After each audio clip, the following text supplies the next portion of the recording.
Watch it now.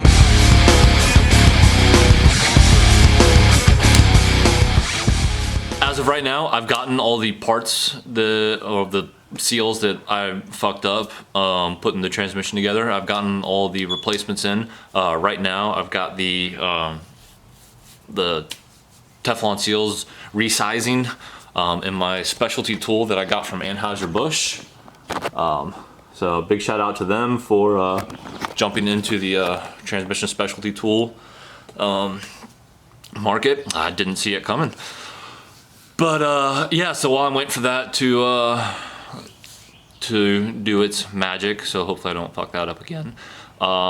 It's a nice day here, so I'm gonna go head out to the driveway and try to get those heads pulled off of the truck today.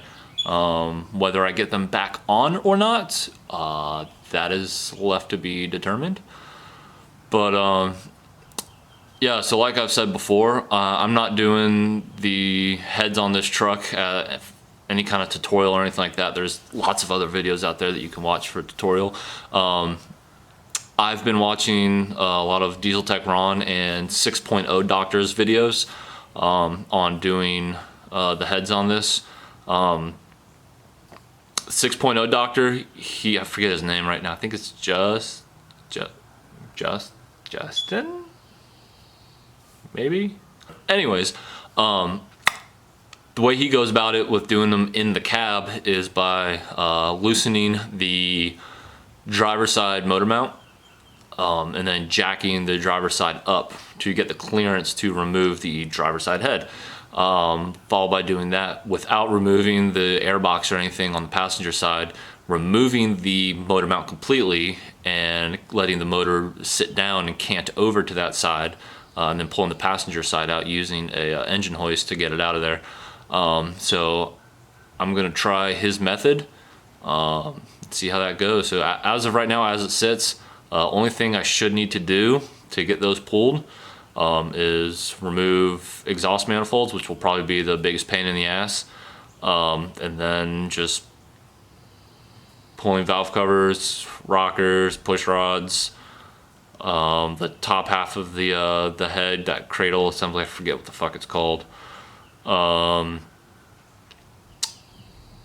Then pulling the heads out. Oh, the oil rails that are under the valve covers too, those. Oh, and injectors, gotta pull those too. But yeah, so sounds pretty straightforward, but it's probably not gonna be. So we'll find out together. Fuck my old bones. Jesus Christ. Whew. Yeah, I'm looking to get some new knees.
The special tool to get this oil line off, so went back to that old fan belt, breaker bar, whatever fucking piece of metal, and it's the gift that keeps on giving. Went ahead and cut some notches in it, or drilled a hole and then cut out that section, and then sanded it down on the belt sander, give that thinner profile, and just fucking right in there, right out.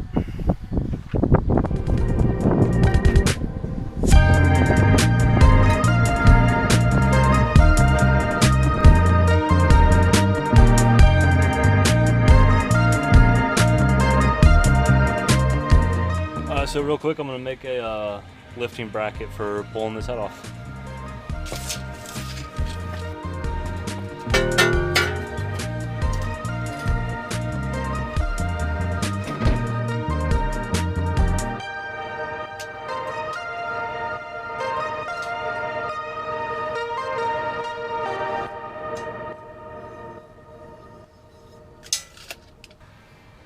Thingy-majiggy done. So bolt into where the intake, plenum, manifold, whatever goes on the heads, and then I can hook to here, lift it out. All right, battery's about to die, but got the driver's side head out.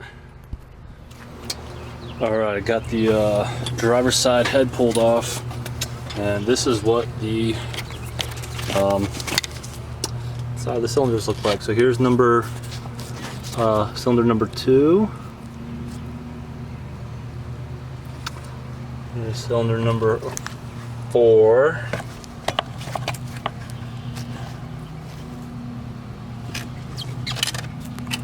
Cylinder number 6.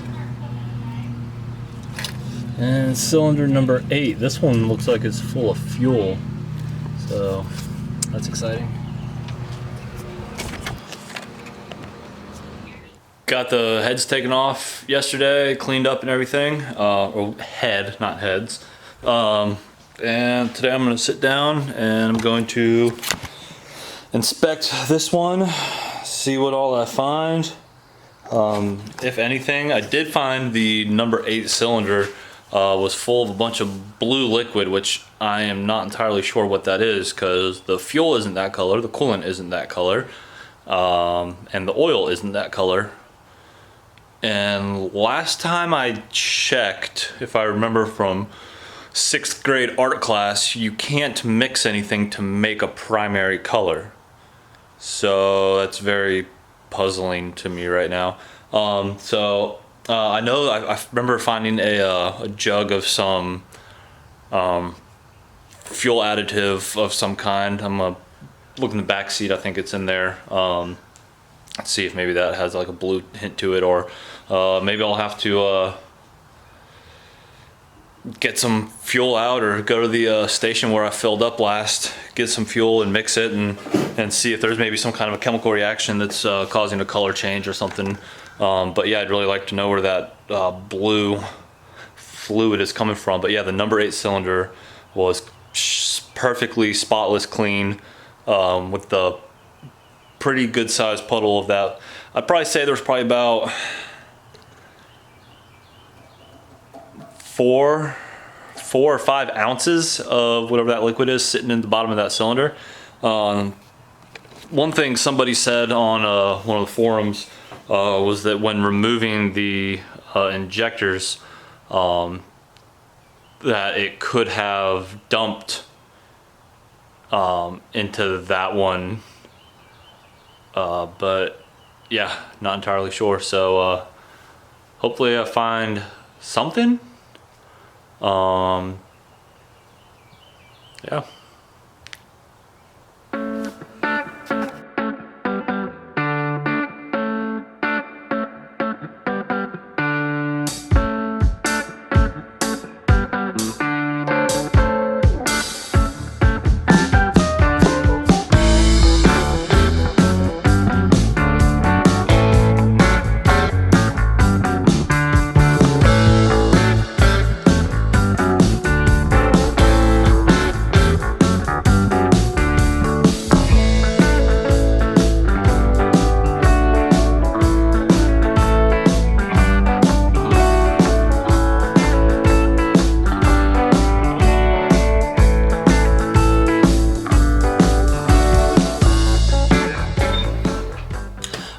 So as of right now, where I am at, got that driver's side head pulled off, cleaned it up pretty good for the most part, used a light scouring pad on it,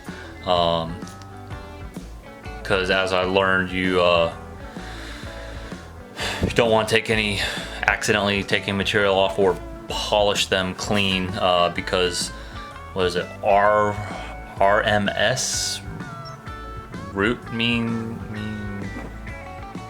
surface, something like that. I forget what the acronym stands for, but those heads are supposed to have a scoring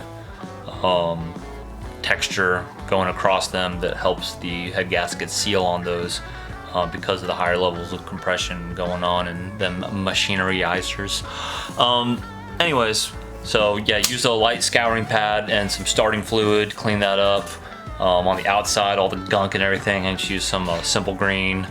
Sprayed those down, got all that off. Inspected them fairly well. Used a razor blade lightly over the surface of the head. Get some of the harder stuff off, and a little bit of elbow grease with that light scouring pad. And a wire wheel on some of the more stubborn like carbon deposits and whatnot. Overall, they look good. By the naked eye, I didn't see any kind of cracks on the surface, but I know that you're really supposed to inspect inside the intake runners, intake and exhaust runners for any of those real worrisome cracks. So yeah, another thing, talking to a guy on one of the forums, was he was saying, as far as all that, what smells like fuel. Talked to my neighbor. He has a Cummins truck. He was saying that the Kroger up the street, which is where I filled up at, that the diesel that they have is blue. So that looks like that is full of fuel.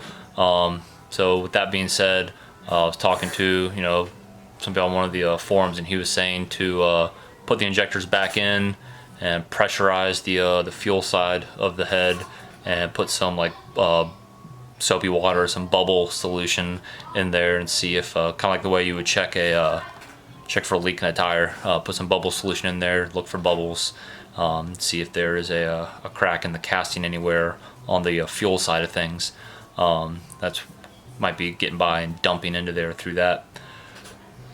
So yeah, gotta do that.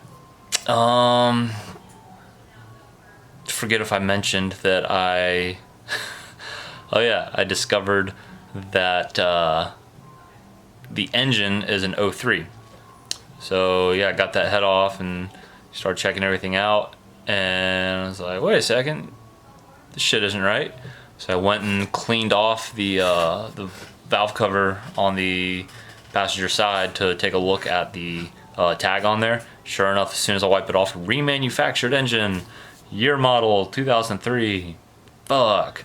So I had to send everything back to Bulletproof.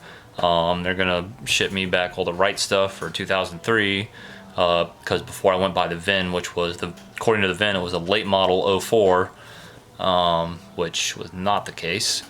So yeah, see what happens with all that. Woohoo! Watch it now.